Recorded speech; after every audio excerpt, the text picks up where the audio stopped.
Morning, everybody. Welcome to Monday's version of Shortcuts for Your Soul. My name is William Michael Forbes. I'm a spiritual medium, a channel, and an intuitive life coach. And today I have with me the energy of Archangel Raphael, and he wants to talk about what is healing. What is healing as a function of consciousness, a natural, dynamic function of wholesome consciousness is what he calls it. A wholesome and dynamic function of consciousness. That's what the definition of healing is from his perspective. He says also there's different levels of healing that are automatic in your body, but which you can learn to assert authority over. Healing is not just something that is going to happen for you. It is something that you have the capability to intentionally and deliberately direct yourself. You are not separate from the experience of healing. You are a mechanism for the process of your healing. When you understand that, when I say that you are a mechanism for the process of healing, I mean that your awareness, the aspect of yourself that is able to distinguish yourself from thought, that is able to distinguish yourself from body, that is able to distinguish yourself from environment. Well, you may be able to perceive environments, and you may perceive thoughts, and you may perceive the body. They are merely instruments that you utilize in affecting creation, but they are also instruments that you can utilize in affecting healing. Healing is a direct effect of your interaction vibrationally with different states or conditions of energy, whether it is the energy in your body, the energy in your emotions, the energy in your mind, or even the energy in the world around you. Healing is literally the transforming of energy from one state into another, a state that is less desirable into a state that is more desirable in terms of your experience. Yes, the reason I came today is to get this clear. You must understand that you are an agent that is whole and complete. You are a consciousness, a soul, a divine extension with the full capability of the divine itself in being able to effect change in conditions of your creative process. That is the way you choose to create your experience here. The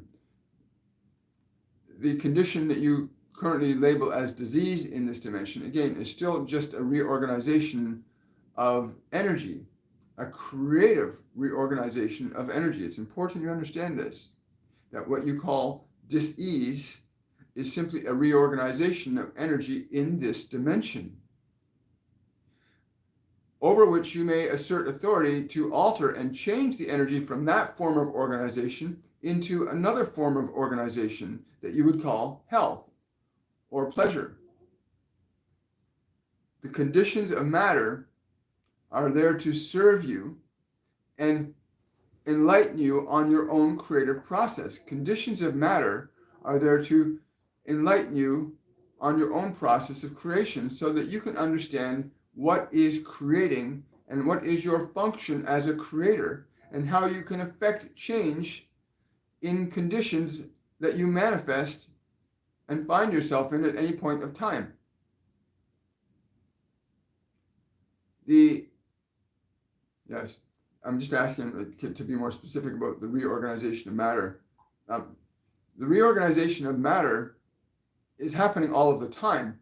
It's just that most of you are not fully aware or cognizant of that fact, that you are organizing conditions of experience that you call this life.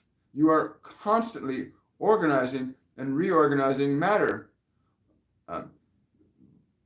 The biggest challenge that many of you face is you get into a way of thinking that matter is a certain way all of the time, and therefore you do not experience much change. You do not experience much of a contrast between one moment or the next because you are not dynamically involved in your process of creation. Creation can only be two ways. It can be a creation that you could deem as something that is good, or it can be a creation of something you deem as bad. From the perspective of biology. From the perspective of mind, it is somewhat different. from the perspective of being, it is somewhat different. Yes, there is. I'm just asking about, is there also a thing called soul sickness that just popped in my head? And saying, yes, there is a form of what you would call soul sickness, where your awareness is enfolded upon itself in such a way that you believe there's something fundamentally wrong with you, in which case your creative process will be reflected as dis-ease and dysfunction in that experience that you find yourself in.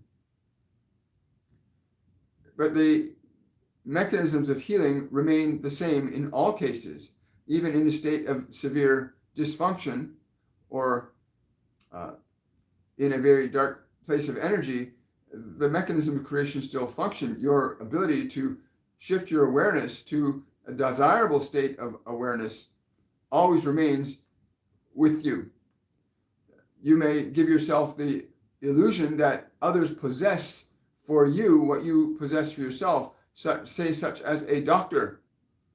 You may assign skills to a doctor that he may be able to do things for you that you cannot do for yourself. But if you understood this principle of your being as a consciousness that is able to alter and change conditions of thought, can change and alter conditions of emotion, you will gain the experience that you can alter and change any conditions that you experience in time and space, independent of any other authority. That you, in your most aware state, can alter any condition in your life, in your most aware state. The challenge some of you face is the degrees of awareness where you find yourself subjective to manifestations that do not allow you to perceive or recognize the full capabilities that you have as a soul, can inhibit you from knowing this. But such as another, you may bestow to another the idea or understanding that they may do for you what you think you cannot do for yourself. And I would correct you and say, no, you have given them and you have given yourself the understanding that this is what would happen and therefore this is what will happen. But you always have it within you. You always have it within you to ameliorate and affect a process of healing on all levels of your being. Once you can make the distinction between yourself as the one that it can effect change deliberately and that which is being affected by that which you affect with your intention to change. That is to say, you may turn to your hand and tell your hand to open and close, and you are the agency telling the hand to open and close, and this form of matter, your physical body, is complying with your demand, your command, your intention to do this. The same is true for a nerve or an organ or a gland, that the process of healing is the same. And even in your mind, there are thoughts and emotions that you can be estranged from and think you cannot change or alter. But once you're aware of the fact that you can change and alter thought, then even emotional conditions can be ameliorated as quickly as you could smile, or as quickly as you could open and close your hand. But it's just simply becoming aware that you are the principle of consciousness that exists in your life. You that are hearing these words are the principle of consciousness that can affect any process of healing in your life, whether that be the process of healing or restoring your body to a state of desirable experience, the position of restoring your thoughts and your emotions to a state of desirable experience. But as long as you do not believe or do not understand that you are the awareness that is able to affect change in conditions of thought, energy, and matter, then you will be deferring your ability to do so to hopefully something or someone that would be able to affect a change that you believe that you cannot, which is why you have individuals on this dimension that you call healers. The existing system you have for what you call health on this planet is a very distorted version of what true healing is. All of these ones that are engaged in this process that you call the medical system are in truth healers that have been misled into not understanding correctly the function of what a healer is and how a healer actually affects healing in the subjects that come to them for that. But you do not need this if you understand that you as awareness, in learning to distinguish between the faculties of your creative mechanism in this dimension, your mind in the form of thoughts, your emotion in the form of energy, your body in the form of matter, all which interact with each other, but your relationship with them, if it is clearly understood, then you would not be subjective to thought, you would not be subjective to emotion, and you would not be subjective to matter. They would loan themselves to affecting themselves as you desired them to be. This can be easily demonstrated, very easily demonstrated, if you simply sit in a chair and you breathe that body slowly and deeply. You will affect, by getting your body in that chair to affect a change of breathing, you affect a change in the way the body functions by the simple act of breathing. Well, the same thing is true with regard to thinking. There are certain processes of thought that will affect certain qualities of energy that you call emotion, very specific thoughts that you can have in your mind, that you can give attention to or take attention from, will affect changes in the energy that you call emotion. And this energy you call emotion, in turn, will affect the conditions of matter that you call the physical world. But healers, when they're understanding their relationship to thought and matter and emotion, will understand exactly what it is that is needed in order to employ healing upon those that would come for that service and for those that do not understand that process for themselves. And ultimately, this is what healing truly is, where you are willing to not simply help somebody fix or correct an error in their own creative process, but to enable them to comprehend and understand that they themselves can do this. That is truly healing.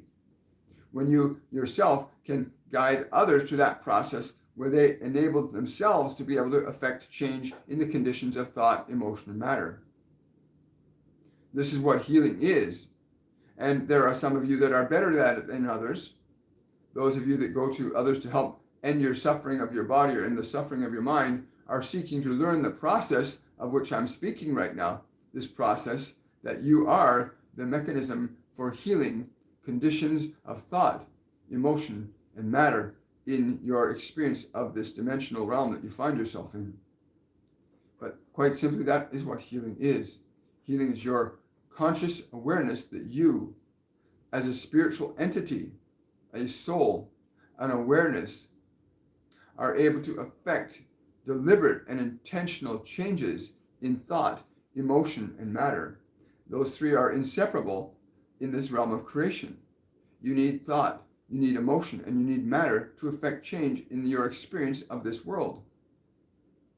Be very mindful to whom you will turn to learn and acquire this knowledge, for there are many here who would seek to aggrandize themselves, to make themselves as if they were a god, in terms of how they can show you what they can do, rather than showing you how to do what they can do.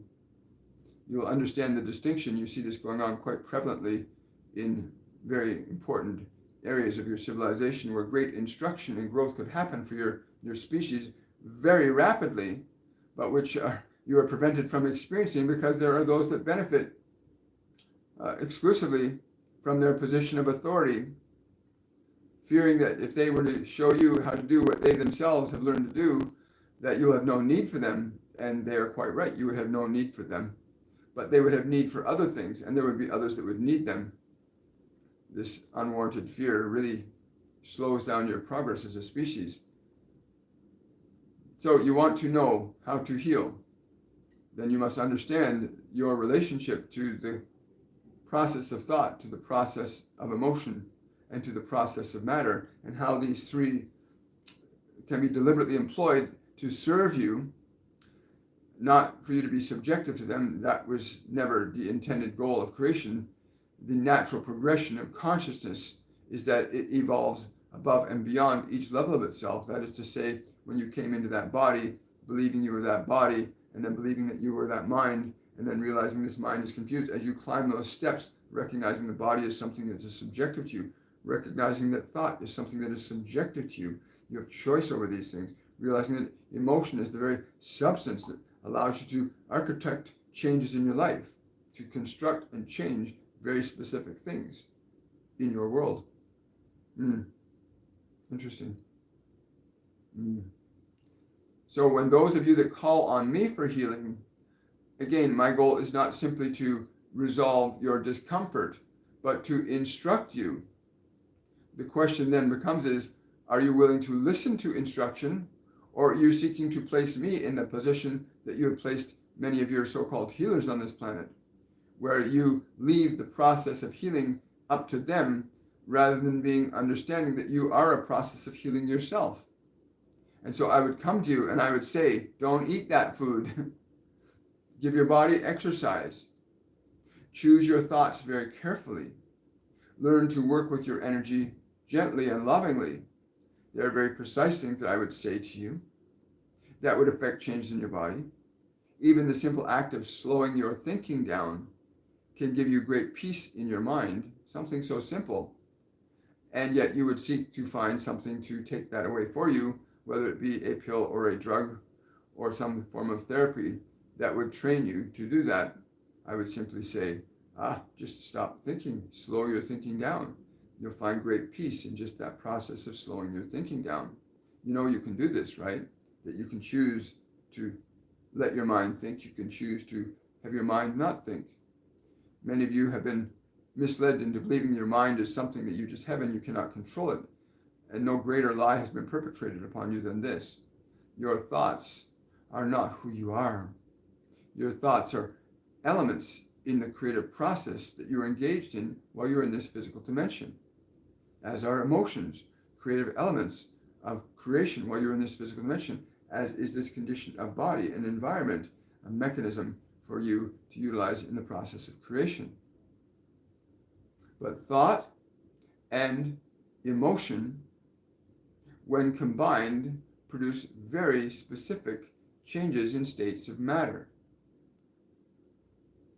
When you are able to deliberately and intentionally sustain a thought and emotion, you will sustain deliberately a change in matter.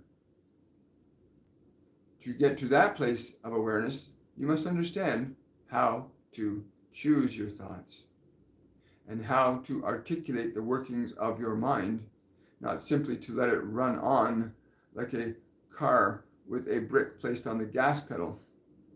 You must learn to turn your mind off. Your mind and your thoughts are not the nature of who you are. They are aspects of creation that you utilize in the process of creation. So please consider these words carefully. For if you are hearing what I am saying clearly, you will understand that you do have authority over your thoughts, that you do have authority over your emotions, and that you can turn them off if you need to. They are, like we said, a mechanism that you use in articulating creative expression here.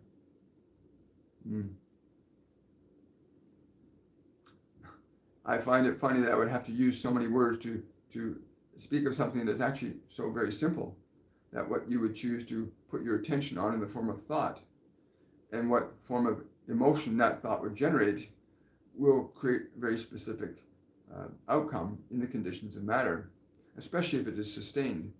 The length and duration of a change in the process of healing is wholly dependent upon your ability to sustain certain qualities of thought, generating certain qualities of emotion that affect a very precise change in your anatomy, in your body, and even in the environment. But let us say, for the sake of you that is listening today, that you are here to comprehend this concept of healing as it relates to your body. The challenge that many of you face is if your body is in pain or suffering in a form of what you call disease, then the thoughts and emotion have already become functional in that condition, and you must establish a new function of thought and emotion to establish a new condition. The thoughts must be very precise and consistent in order for certain emotions to become precise and consistent. Any thought so sustained over a period of time will affect changes in your emotional field. This in turn will affect a very precise change in the emotional expression through the body, that is, a state of health or a state of disease. And you can watch very carefully if you're able to be deliberate in this and organize and orchestrate thoughts and emotions that reflect best the condition you'd like to see outpictured in that physical body. And if you sustain that, you'll begin to experience what I would call incremental changes. For some of you, we've seen things happen very quickly, where your thought and your emotion may be so innovative and so new that it generates a very powerful charge with little or no resistance to it, and you can find a sudden and immediate change in your condition of health. But again, the distinction between who you are as a beautiful soul, that is able to articulate, select, and choose thought, to therefore generate and articulate very precise conditions of emotion or energy, as we call it, that will in turn affect very precisely conditions of matter. And this is universal. Even the whole of your humanity right now and the conditions existing upon your planet and in your societies are fully representative of this process, that certain thoughts generate certain qualities of energy or emotion that are necessitating very precise expressions in the physical world.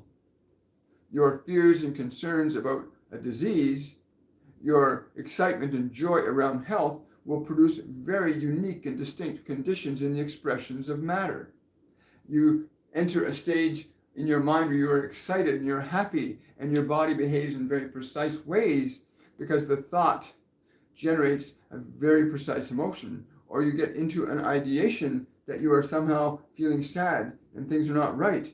You create and generate a very specific emotional expression that in turn affects the conditions of your biology exactly. So what you see in this world is not a distortion, it is a manifestation that has been deliberately done by certain qualities of thought, and those thoughts of quality generating very precise emotional expressions that in turn show up as what you see your material world as being. And this is clearly illustrated. And even though what you might think is false can be perceived as real, and that which is real can also be perceived as false if you do not understand how to distinguish yourself in the role of creation. In other words, you may tell yourself that you are unhealthy, you may believe that something really bad is going on, but if you choose to alter that thought process deliberately and intentionally enough, you will actually change. Again, if the thought process is sustained, you will affect a very specific change in the conditions of matter once an emotional expression is allowed to influence matter over enough period of time.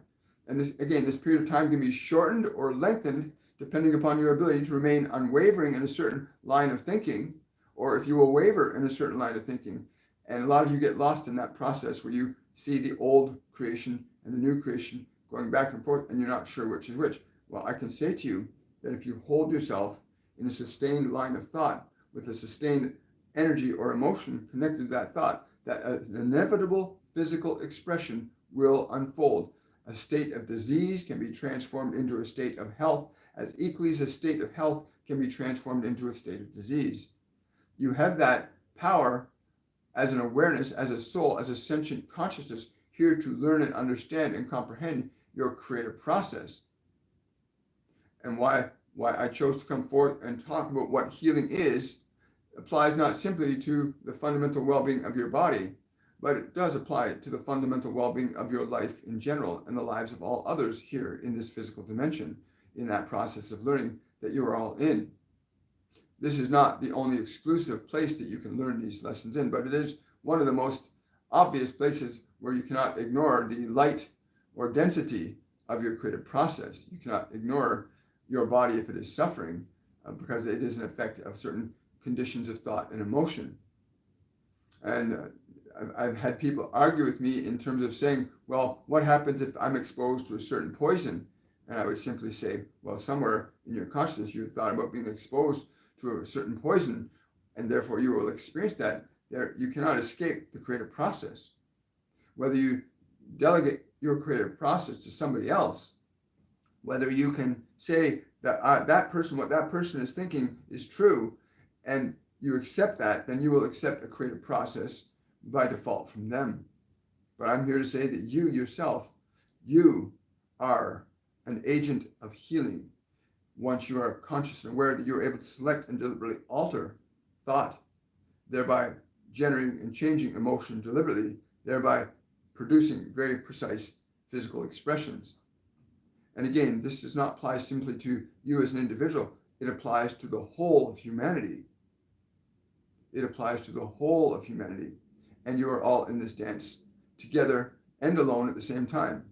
But you may choose to go along with whatever is being given to you, or you may choose to be independent of that and formulate your own creative process independent of what the rest of the world is doing. And many of you would call that innovation and uniqueness and expressing your unlimited potential. Thank you. Thank you. Yeah. Thank you. So Raphael is like really the instructional process is more important than anything else. Yes, he's saying that's more important than him affecting healing on you is the instructional process that you can heal yourself by altering thoughts, by altering emotional energies, and by changing things that you think about things and what you eat, what you sleep. Yeah, he says there's fundamental rules for your body, and there's fundamental rules for emotion, and there's fundamental rules for thought. And it's important you understand that your body is a separate mechanism that you utilize in the creative process. And when you come to an understanding of that, then you'll begin to honor and respect what the body has need for. Is it being taken care of properly? Many of you take better care of your animals than the animal that you live through. You do not realize that that body you're in is an animal. It is not you. It is an animal that has loaned itself for you to express through. And it has its own requirements to exist in a state of optimal health. You cannot put things into that body that will not be good for it and expect it to be healthy. You cannot neglect its need for movement and expect it to be vibrant. It's important you understand the fundamental needs of your condition of body.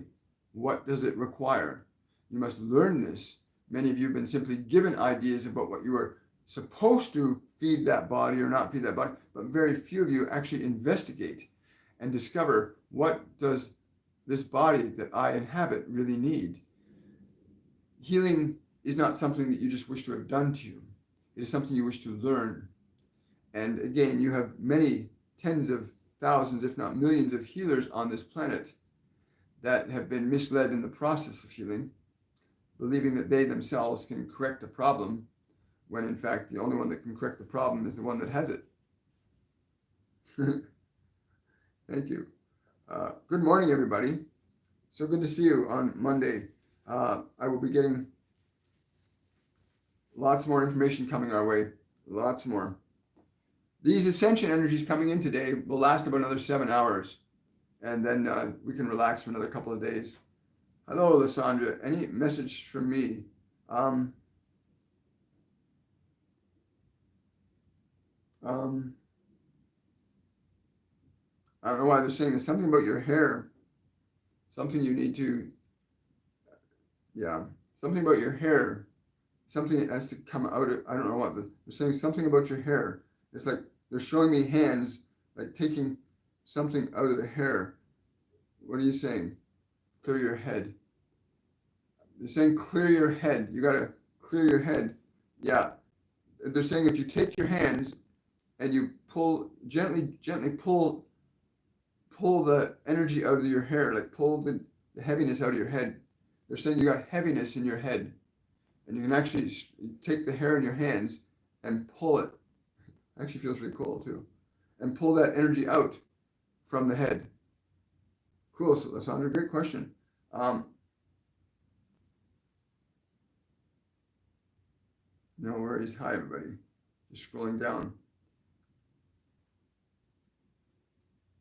Hello, Ruth. Hello. Hi, everybody. Just, wow. Yeah, we're just getting into the Q&A part of things now. Hi. Hello, Magnet. Question from Drusilla. Who was with me the other night? I had a visitor.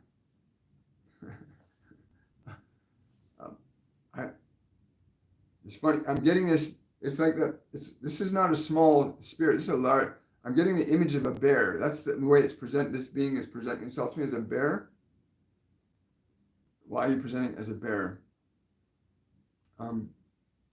Protection, to guide you. Yes. The energy of this being, again, I don't know who they are, but they're just presenting themselves as a bear. Like, that's how my mind is representing their energy. But they're presenting as like a bear, a very strong, powerful male presence, but with a very nurturing energy to it. Very unusual to have a strong male energy like this, but it's got a very nurturing, feminine quality to it. But something about watching over you, over the left side of you, I don't know why, but watching over the left side of you, right? Protecting you. Yeah. Thank you. Thank you, Drusilla. Wow. Hi. Well, you don't seem to be in a very questioning mood this morning. That's good, in one sense.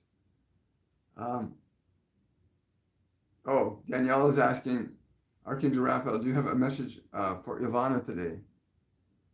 Sweets. Get away from the sweets. Get her body away from the sweets. I don't know what they're saying, but tell her immediately, stop eating the sweets. Yeah. That's for this. Yes. For your body. Stop putting sweets into that body. Cool. Well, hello, Ruth. Question from Marjorie. Did I receive the information correctly for the candles I made this weekend? Yes, you did. Yes. There's one, the next candle you make, somebody's saying, put a bit of salt into one of the candles. A bit of salt into one of the candles you'll make next. Yes. The person that will get that candle will need it for clearing energies. Cool. That's really neat. Question from Khan. There are many who practice good thoughts, eat well, believe in their healing, but do not heal their physical bodies. What's the primary missing piece?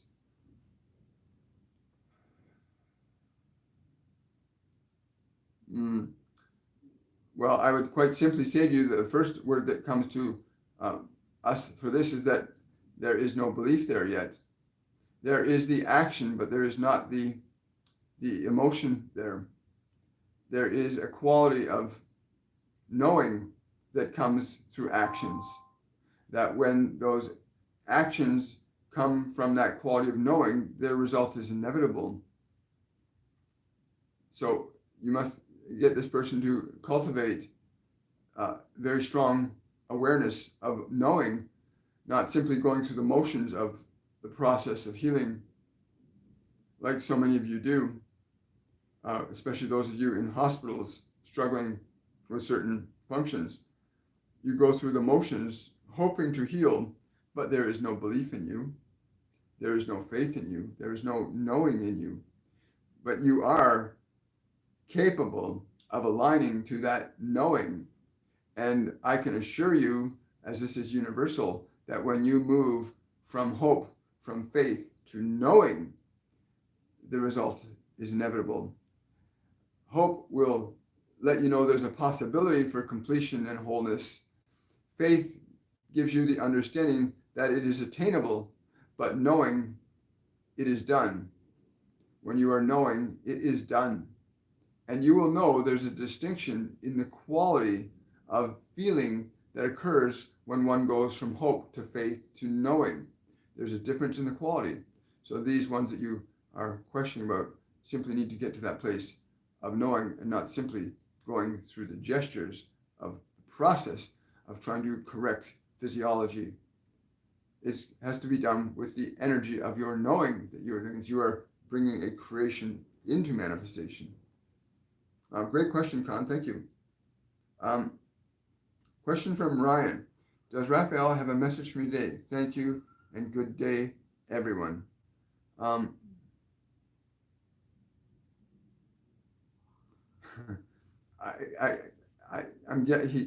He's saying something about the good ship lollipop. I don't know why he's saying this, but he's saying water. Be upon the water. Be upon the waters today. Yes. Let your hands be immersed. Yes. That literally, he's giving me this image of like you're lying on something on the waters, and you're just letting your hands rest in the water, like you're on a body of water. It's not a big body of water. It's a small pond. It's not like huge. It's got a pond with a few trees at one end, and there's lily pads, but it's not a deep body of water. It's a small pond. Yeah, it's about probably 2-3 acres in size. This body of water. You go on that and literally rest on that. Cool. That's really cool. We've got time for 2 more questions. Question from Betsy. Any tips today on how to activate and further open up our clairaudience? Thank you. He's saying, listen very carefully. Listen very intently. If you want to hear, you must listen. And you must know what you're listening for. If you go out into the front of your house and you listen for a bird, you will hear it. If you go into your yard and you listen for a car, you will hear it. If you go into the yard and listen for a dog, you will hear it. So what is it you would wish to listen for? You must understand, what are you listening for? Are you listening for guidance? Are you listening for knowledge? Are you listening for inspiration? What are you listening for? You must understand. You have to know what you are listening for, and you will hear it. Many of you don't understand this. Again, because you have that physical body, some of you think that this process of clairaudience has to do with what you hear with your physical ears. It does not. You have another sense of hearing that is not physical. But it works very similarly, that if you are listening for something, you will hear it. If you are listening for something in that process of clairaudience, where you're seeking inspiration or guidance or knowledge or wisdom, you simply have to learn to listen. I am wanting to know this. I want to hear the truth about. You must know what you are listening for. Like you go out into your yard and you deliberately choose to listen for a bird, you will hear a bird. If you go out into your yard and you choose to listen to the sound of a train whistle, you will hear a train whistle. If you go out into your yard and you choose to hear a dog bark, you will hear your dog bark. You have to know what you're listening for. I'm wanting to hear inspirational knowledge about what it is I need to do today. And then you listen. And then if you hear, well, you will know what to do. Very good. The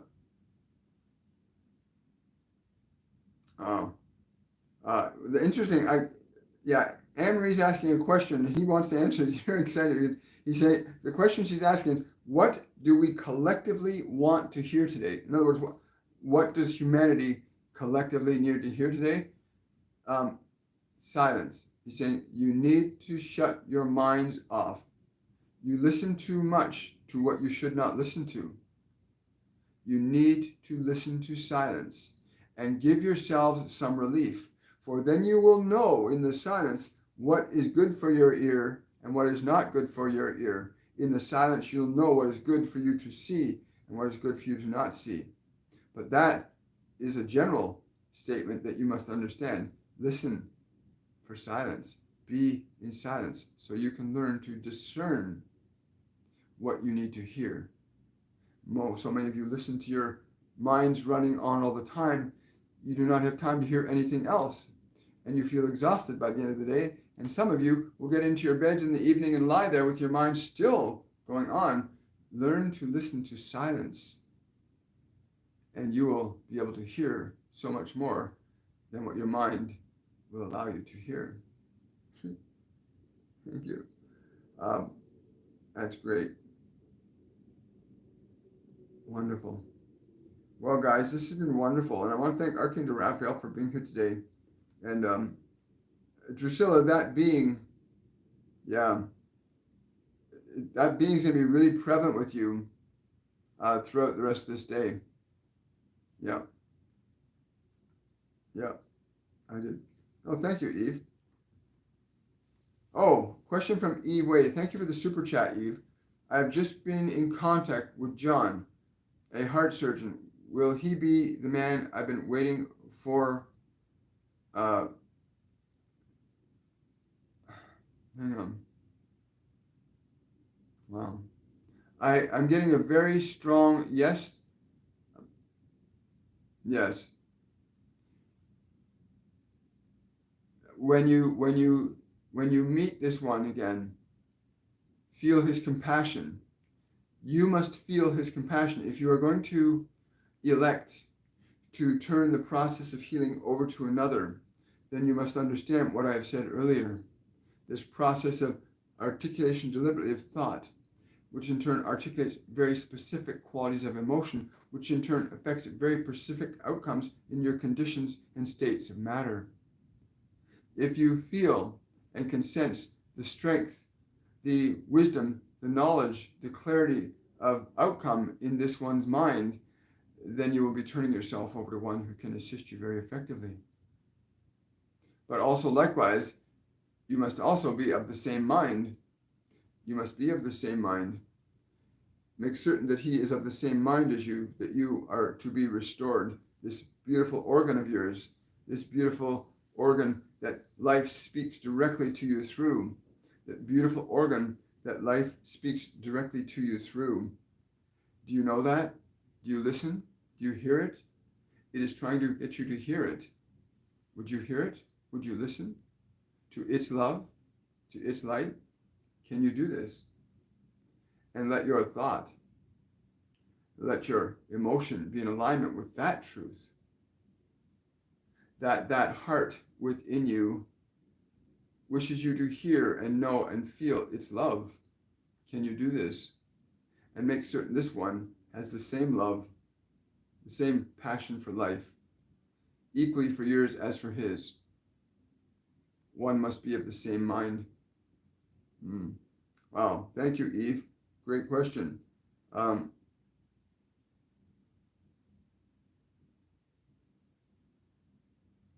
I understand. Hi, Megan. How are you doing? Last question of the day from Luna. Message, please, and thank you. Yes. Luna, I'm going to apologize. The message is, listen very carefully to what will follow here. Magnet is asking, how should we overcome laziness in our spiritual practicing? This is a very important question.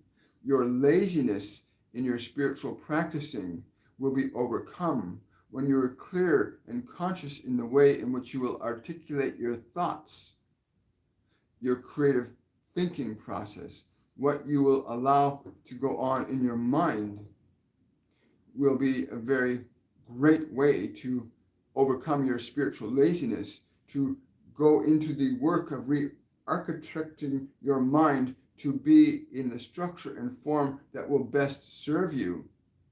Be fearless in this. Be fearless in relinquishing all thoughts that would diminish you. Be fearless in considering all thoughts that would increase you. Be fearless in orchestrating what you would think and what you would feel and what you would do. In this, you will overcome your spiritual laziness. You live in a world that has so much thinking going on and so many possibilities. How could one be lazy if they're busy creating? Thank you. Thank you so much for that. Thank you, Magnet. Thank you, Luna. Thank you, everybody. Thank you, Eve. And I want to thank all of you that didn't have questions or were just present today. Thank you for coming in today. I'm looking forward to seeing you tomorrow. We've got some wonderful beings coming this week. And I want to thank Archangel Raphael for being present with us today. And I will see you on Wednesday on Shortcuts for Your Soul.